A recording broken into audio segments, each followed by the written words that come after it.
თეცხაროში მივდივართ, ახლა თეცხაროს რაიონში მივდივართ სანადიროდ, გამოხშირვაზე, ტურაზე და ბიელზე.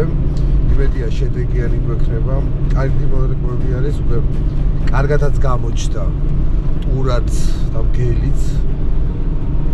და შედეგიანობა გვექნება, სოფლსაც დავეხმარებით და იმედია ჩვენც თითოეული ჩვენთაგანი გავისურვოთ. ძალიან დიდი იმედი მაქვს, იმიტომ რომ მე როგორც წესი ხარ გეუბრებოდით კიდევაც და ალბათ გაიხსენებთ ჩემს სიტყვებს.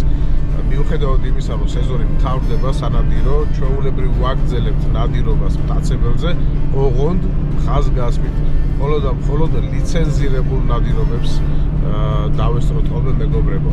თქვენც საკუთარ რაიონებში, რეგიონებში მოიკითხეთ, კვოტები არის უკვე გამოყოფილი თითქმის ყველა რაიონში, ასე რომ ძალიან გთხოვთ, მოგვეხმარეთ, თუ სადმე რამე პრობლემა წარმოიქმნება, ერთიანი ძალებით მოვაშოროთ ბუნებას მტაცებელი რა.